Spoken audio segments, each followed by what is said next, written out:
When I came back to Fort Pierce in 2013, 2014, I was shocked to see that the violence issue had gotten even worse in the decade that followed. The perpetrators had gotten younger. The victims had gotten younger. You know, I recognized that we couldn't arrest our way or prosecute our way out of the problem. I'd watched my own parents who had an after-school program for at-risk kids give their lives to this community only to see their own son shot in the streets. I just said to myself, I don't want to do any more marches. I don't want to do any more candlelight vigils. I don't want to see any more kids on the news or mothers who've lost their child. I want to do something about it. The National Gang Center is here to help. We are here to help empower communities to build balanced, impactful, and sustainable solutions for youth justice and public safety. We've been doing this work for more than 25 years, and in this experience, we've supported communities across the nation in implementing the Office of Juvenile Justice and Delinquency Prevention's comprehensive gang model. This model is an evidence-based framework for the coordination of multiple data-driven gang reduction strategies to address serious, violent, and entrenched youth street gang problems. The comprehensive gang model matches the solution to the problem by balancing prevention, intervention, and suppression programming that reaches beyond enforcement to address the root causes of criminal gang activity within a community. This framework provides a mechanism to pull together disjointed, fragmented approaches into an organized and collaborative plan of action that is intensely focused on reducing gang-involved violence. At the heart of the model are its 5 core strategies. Community mobilization is engaging the community as a partner in designing, implementing, and leading strategies. This collaboration and engagement is key to building public trust and vesting ownership of the model within the community. Opportunities provision is providing education, training, employment, and reentry opportunities designed to engage gang-involved youth and young adults, forming a pathway to gang desistance and success. Social intervention is direct outreach and connection to services for gang-involved youth and their families. Key elements of this strategy include street outreach workers and multidisciplinary intervention teams that leverage a well-organized and broad network of public, private, and community-based service providers. Suppression is community policing with balanced, informal, and formal social controls and accountability measures. Informal controls are aimed at reinforcing community norms and values, while more formal controls provide focused enforcement and monitoring of gang-involved individuals by criminal justice agencies working in collaboration with community-based service providers, schools, and grassroots groups. Organizational change and development is the development and implementation of policies that improve access and provide the most effective uses of resources to address the gang problem. While it is important to implement the core strategies with fidelity, the programming is not prescriptive and can be adapted to meet community needs and capacity. The OJJDP Comprehensive Gang Model was developed in 1987, and it has been implemented in communities large and small across the nation. It is a tested and proven approach for reducing gang-related crime and violence. The comprehensive gang model is based on the study of risk and protective factors, which are circumstances that influence the likelihood of negative outcomes, such as gang involvement.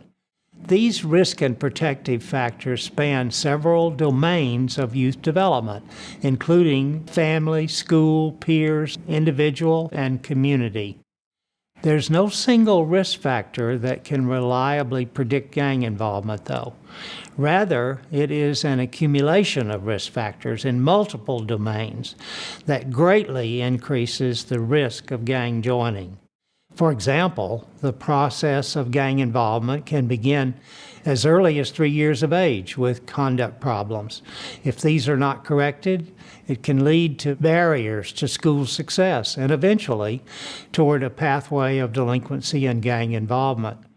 The comprehensive gang model includes specific strategies designed to provide a balance of prevention, intervention, and suppression measures that meet youth where they are along this continuum to provide specific and targeted responses to eliminate risk factors and add protective factors that reduce the negative consequences of gang involvement. This is the science behind the comprehensive gang model and what makes it so effective at addressing serious and entrenched youth gang problems.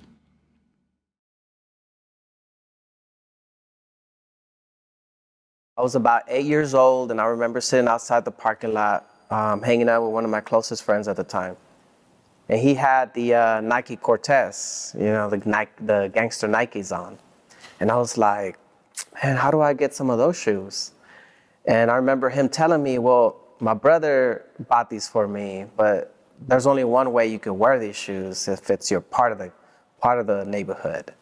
And I think that was one of the first few times that I realized that if I wanted to feel included in the neighborhood, I needed to do things and show that I was a value to the neighborhood. So it really wasn't something that I was like volunteered for. It was more of like, this is the next step in my life. Like, this is what comes next. And so I felt loved, I felt accepted, I felt recognized. And that was one of the first few times in my life that I ever felt that way. I grew up in a single parent household, no brothers and sisters. My cousins were all older than me. And so I didn't really have anybody there that I could feel love from. And so it was the gang and the group of kids in my neighborhood that showed me that love. The comprehensive gang model is community-based, designed to build and support collaboration so that we bring the community's resources together to focus directly on the need, which is a defined focus area and population determined by an assessment.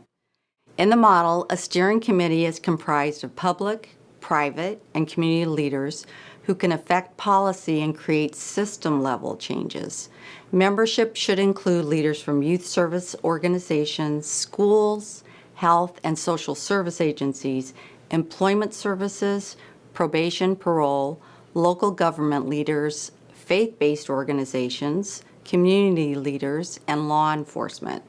The steering committee oversees the assessment of the local gang problem and, using data from the assessment, develops strategies to combat the problem. This process provides shared responsibility, decision-making, and accountability. The community owns the initiative. The steering committee is supported by a project coordinator who is a professional, full-time staff member responsible for management of the initiative and its components. A research partner and an assessment work group will assist with data collection and analysis in conducting a thorough local problem assessment and ongoing program evaluations.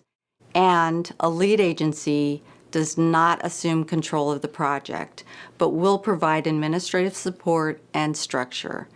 This should be an agency that is credible and respected in the community. This collaborative approach ensures that the work plan comes directly from the community and that the implementation of the strategy directly serves the community. I would say implementing the comprehensive gang model is not a sprint, it's a marathon, meaning that it is a process where you are consistently folding in new players as it makes sense. You cannot get upset or get discouraged if certain players are not at the table because this issue is so complex. It's very important to understand that sometimes you might not be able to move in a certain part of the system, but you might have to wait until some things change. And we've been at it over 7 years now, and we've seen that. That continued process of ebbing and flowing, and some things working, some things not working, but don't get discouraged because it is a marathon and there's opportunity to catch up and still run the race the way you need to.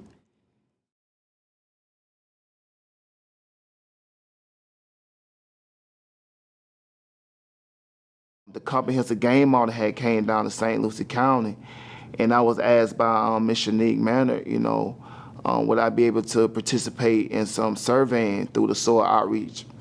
And so I went back into my community asking gang members about why they are involved in gang-related activities. And it hurt me to my heart because one of the young person that I asked, 'cause I went back into my community where I used to hang out, where I used to sell drugs, where I used to bang at. He looked at me, he said, you the reason why I participate out here in the streets, by seeing the lifestyle that you used to live. All the money, the cars, the women, having a name. And he said, that's why we do what we do, because we was looking up to y'all. So when I did get out and start doing outreach, I want to be a different part of my community. Instead of tearing it down, I want to start building it up. When the opportunity came to be interviewed for an outreach worker, I knew I had to apply for this job because I want to be seen differently than an influence of selling drugs and banging. I ain't want to live my life like that. I ain't want other young people to look at me and know me for that. I want them to know me for a person that cares. Because I always had a caring heart. I wanted people to know me for a person that stood for right. Prevention and intervention is real important. It's common when you see a gang situation in any city, any county, that you want to throw the police at it first because it's go zero tolerance. Let's get these guys off the street. But you've got kids that need those prevention and intervention services. You have kids that, if you have strategies in place on the prevention side, you're able to educate those kids and educate those community members and school personnel and everybody that we need on the prevention side to help kids from being involved in gangs to begin with. We want them to stay away. When you have those kids that are already involved in the gangs, you need intervention services, because those intervention services, when you can connect kids to services like jobs, getting into some more pro-social activities, giving them to some other opportunities that they have never seen before, you'd be surprised how many kids would probably make a move away from the gang, especially if you start putting a little bit more purpose into their life. Money does help, but at the end of the day, with a lot of young kids that I deal with, it's purpose. What's my purpose in life? And if all it is to them is to gangbang and engage in crime, as a young person, you got to have more of that. And a lot of kids have dreams, but who do they talk to? And I think the intervention work that outreach workers do, street outreach workers do, gives them a different person to talk to. It gives somebody that recognizes them for who they are at the time that you're doing your intervention. Because when they're in the gang, it takes special people to be able to connect with them. Not anybody can connect with a gang kid. It's those kids need somebody that has a certain set of skills. You've got to know the gang dynamics, the signs, the symbols, understanding the mentality a little bit and where these kids are coming from. Sometimes you're just planting those seeds and you never thought the kid was listening to you, and the whole time they're in the back of their mind. I may not be able to make this move, but what this man is telling me, it's legit. It's real talk. It's real what he's saying. At some point, I'm going to use it. And you'd be surprised how many kids use the advice that people give them. We just got to give them the benefit of the doubt sometimes. Not all gangsters are killers, man. There's a lot of good guys out there that got lost in the game, and they're trying to find their way. A lot of young women lost their way, trying to find their way. And so these services that we provide, and the way I've been doing this work all the time, you got to show love. You got to show respect, cariño. You got to show some care.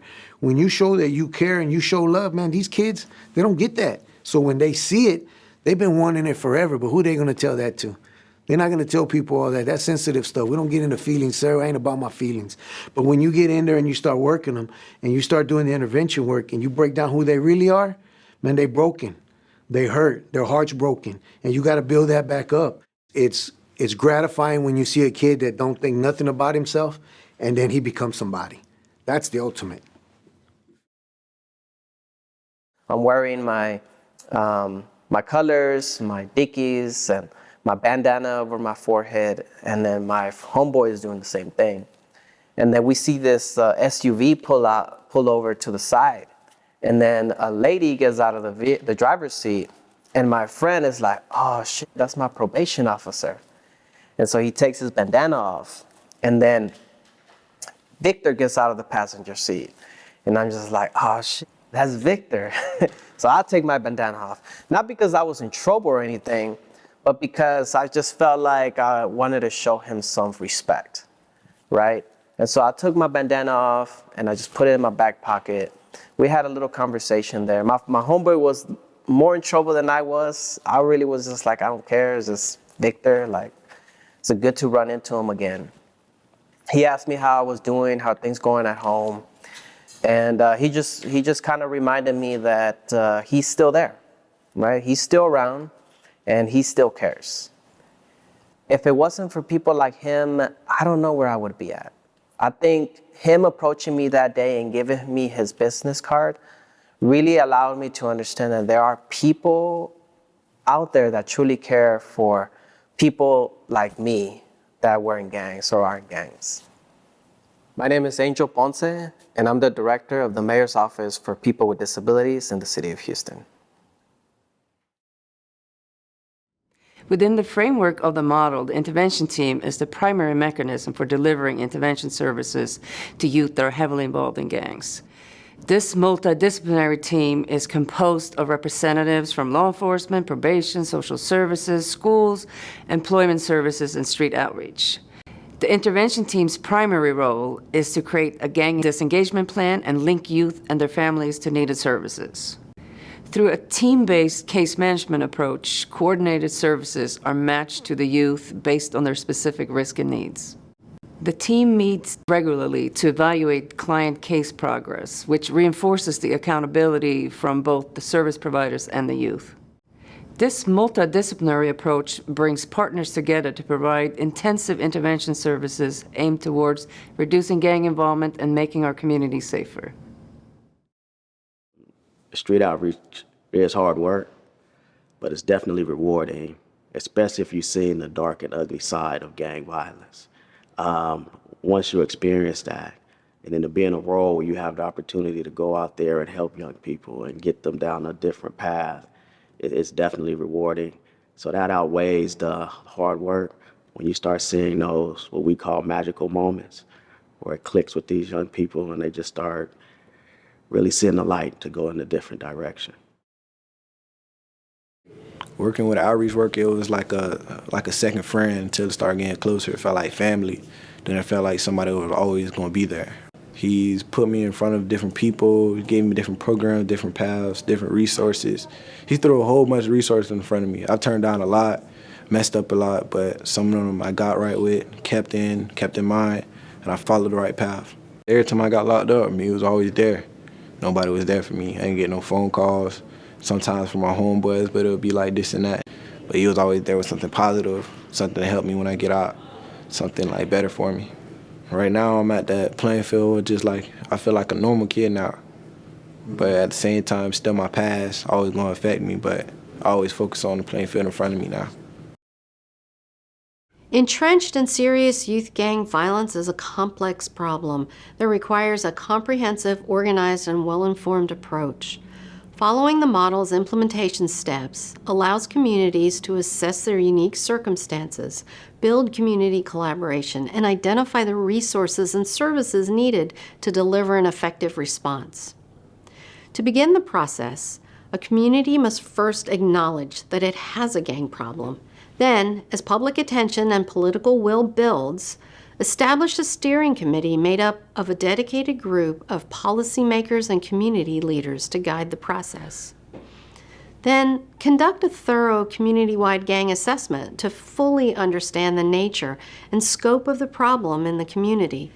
This not only dispels misperceptions, but provides a blueprint tailored for each community. Once these initial steps are completed, the steering committee should develop a strategic plan that is designed to address the nature and scope of the gang problem as determined by the gang assessment. Then, define and implement relevant services and activities within the framework of the model's 5 core strategies.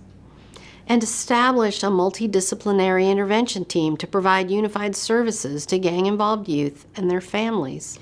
Begin early in the process to monitor and evaluate the project's achievements in serving youth and the community in the most effective ways. Don't rely on short funding sources. Plan for long-term sustainability. Law enforcement cannot do this work alone. You know, this is a team sport. It's law enforcement and police chiefs specifically can provide leadership and bring the community together and focus and provide accountability, but it takes everybody at the table. Open your mind and open your heart. All right, look at things like the comprehensive gang model that maybe you are not well informed about right now, but look at its record of success in communities. When you look at our violent crime, all right, when you look at the 3 years pre to implementing the comprehensive gang model to the 3 years after we implemented that model, we're at 50% the level of violent crime that we had before. We were doing that by following the comprehensive gang model, by keeping ourselves focused and accountable, and by building relationships with the community. That was key to making everything work. All of this is hard work. And the reason I do it is because I believe that everyone should have the opportunity to live their best life. Not the life that we perceive, but the life that they are able to maintain and what they feel is successful. That's why I do what I do. Comprehensive Gang Model is a collaborative, multifaceted organization of individuals and agencies moving towards one mission and one goal.